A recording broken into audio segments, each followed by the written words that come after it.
This is a lesson I learned, not by being in business. I had to go on a vacation to learn this. Isn't it amazing? Sometimes you just got to get away from all the fog and everything you're doing to actually come up with the most brilliant thing. And it was about taking steps and realizing that I get overwhelmed, that I don't have very much patience with myself, and I want everything. You want to do everything you learn today, tomorrow, and you can't. You just take it step by step. And if you take it step by step, you're just going to get a little bit better, and you look for one goal, is to find the success. So where I learned this was on a vacation I took down in the Grand Canyon. See, I was lucky to go down there and have a whole week vacation on a raft trip.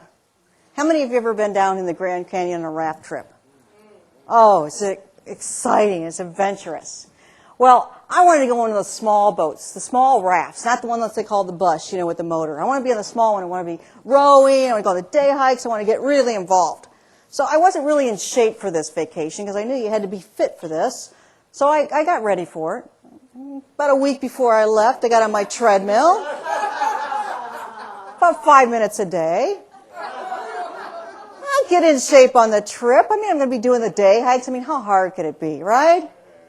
So a week long, this incredible vacation, no phones, no TV, no nothing, just nature. One of the 7 wonders of the world. It's the most incredible trip.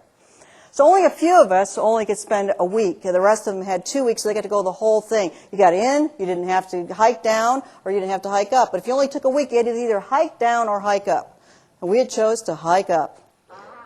So halfway point, we got done with our trip, and the night before, the guides gathered us together. They said, those few of you that are going to be ready for this hike, I want to get you not only ready for it in a physical way, but I want to get you ready for it in a mental way, because actually, if you think you're physically ready for this, it's going to be much harder than you imagined it would be. I'm going, okay, I don't even have that. Now I'm scared.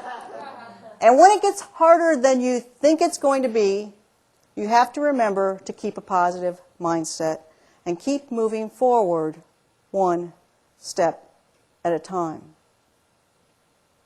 So I remembered that. My mindset was great when I walked out of the canyon. And he said to me another thing that I remembered. He said, remember that you are on vacation, that this is fun, that you can look around and enjoy the canyon at every view.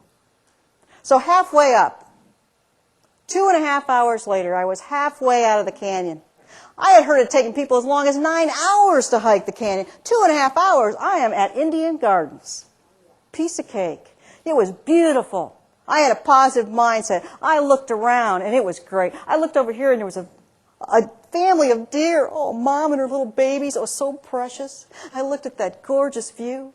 Oh, and then there's a little squirrel here. Oh, it was so sweet and so friendly. He's eating out of my hand. I gave him all my trail mix. I didn't need it. This is going to be easy.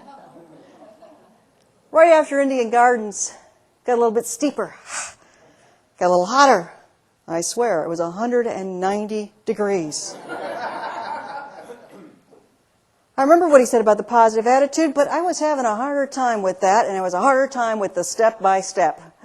My ex-husband at the time did me one of my wonderful favors. He took my backpack, and he carried 2 of them out. That was the only time I really loved him, and I still love him for that. But I had to make it out of my own then. They all left me, and I'm walking. I'm like, oh, I'm trying to keep my positive mindset, but I'm looking around. I'm not seeing the same things I saw. I looked around, and I saw scorpions, rattlesnakes, skeletons of previous hikers along the way. And all I could think about is taking one more step. I had to keep going, because if you quit, they don't let you quit. They come and they get you. They rescue you. And they take you to the top. And they say, you're alive. That'll be $500. And they send you back down, and you have to finish. So I knew I had to keep going. And then finally, I saw the most beautiful sight of all. I saw someone hiking down with an ice cream cone, the last switchback, and I was almost there. 9 hours later, I survived my hike out of the Grand Canyon because I took one more step, because I couldn't quit. What would you do? What would be the next step that you would take if you knew you couldn't quit? how would you keep going? And what would that ice cream cone look like? To give you an idea of what the canyon was like, we're nowhere near halfway out at this point. So when you think you can't quit, when you think you won't want to quit, when you think it's too hard, just take one more step. I wish you all the success. It has been my honor to be here with you today.